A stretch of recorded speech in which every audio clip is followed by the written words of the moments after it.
48 years age ఉంటుంది. ఆయనకు ఇంతకుముందు ఒకసారి హార్ట్ కూడా స్టంట్ అయింది. సడన్గా ఉన్నట్టుండి వాష్రూమ్ నుంచి బ్లడ్ వచ్చింది. మొత్తం మనమంతా బ్లాక్ కలర్లో వస్తుంది. దానికోసమని మాకేం తెలియలేదు అసలు ఎందుకు వస్తుంది ఏంటి అని చెప్పి.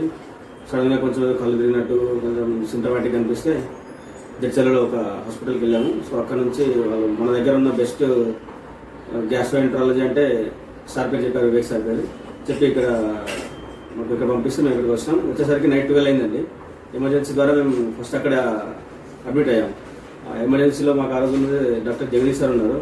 సో అప్పుడు మేము కూడా అనుకుంది ఏంటంటే ఇక్కడ జాయిన్ అవ్వాలా లేదంటే అంత సివియారిటీ ఉందా లేదా మాకు తెలియలేదు. సో పర్సన్ అంటే బాగానే ఉన్నాడు కదా, ఇప్పుడు వస్తున్నాం జాయినింగ్ అనుకున్నాం. కానీ సార్ ప్రాబ్లం ఏంటి, ప్రాబ్లం మీరు ఇంటికి వెళ్తే ఏం జరగవచ్చు అనేది మాకు క్లియర్గా ఎక్స్ప్లెయిన్ చేశారు. దాన్ని బట్టి సరే ఇదేమవుతుందని చెప్పి జాయిన్ అయ్యాం. జాయిన్ అయిన తర్వాత అప్పుడు అర్థమైంది మాకు సివియారిటీ బ్లడ్ టెస్ట్ చేస్తే 6.5 ఉంది. సో అప్పుడు సార్ ఎక్స్ప్లెయిన్ చేశారు ఇది పరిస్థితి ఇప్పుడు ఉండొచ్చు అని చెప్పి. అప్పుడు రాగానే ఐసీలో అడ్మిట్ చేసుకున్నారు నైట్ 12 o'clockకి.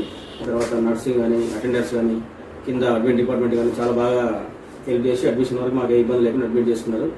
చేసుకున్న వెంటనే మాకు ట్రీట్మెంట్ స్టార్ట్ చేశారండి. అప్పుడు మేము నైట్ వచ్చింది 12 o'clock వచ్చాము. సో మాకు 1 o'clock బ్లడ్ తెప్పించారు, బ్లడ్ ఇన్ఫ్యూజ్ చేశారు.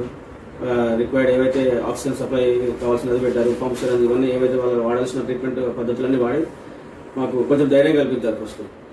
సో అంటే ఫస్ట్ ట్రీట్మెంట్ ఏంటి, ట్రీట్మెంట్ ప్రాసెస్ ఎట్లా ఉంటుంది, ఎన్ని రోజులు పట్టొచ్చు, రికవరీ మెథడ్ ఏముంటుంది అని చెప్పి అన్నీ మాకు క్లియర్గా ఎక్స్ప్లెయిన్ చేసిన తర్వాత బ్లడ్ ఇన్ఫ్యూజన్ కావచ్చు అవన్నీ చేస్తే మాకు కాన్ఫిడెన్స్ వచ్చింది. సో ఓకే ఇదే ప్రొసీజర్. మేము వేరే డాక్టర్స్తో కూడా మాట్లాడితే ఇదే కరెక్ట్ ప్రొసీజర్, సో అదే చేయాల్సి ఉంటుంది, మీరు ఎక్కడ వెళ్ళినా అదే ఉంటుంది. మేము అనుకున్నాం సరే మహబూబ్నగర్లో ఇంత అడ్వాన్స్ ట్రీట్మెంట్ ఉందో లేదో మళ్ళీ ఏమైనా మాకు ప్రమాదం అవుతాం అనుకున్నాం. హైదరాబాద్ దాకా వెళ్దాం అనుకున్నాం. కానీ హైదరాబాద్లో ఉన్న మాకు తెలిసిన డాక్టర్ ద్వారా కూడా మాట్లాడితే మహబూబ్నగర్లో అంటే అక్కడ ఉన్న హాస్పిటల్ కానీ ఎక్విప్మెంట్ కానీ అంత అడ్వాన్స్ ఉంది, సో మీరు అక్కడే చేయించుకోవచ్చు, మీకు ఏం ప్రాబ్లం ఉండదని చెప్పి మాకు ఎక్స్ప్లెయిన్ చేస్తే మేము ఇక్కడే ఆగిపోయినాం. సో అంతా ఒక 3 days ఐసీలోనే అడ్మిట్ అయి ఉన్నాము.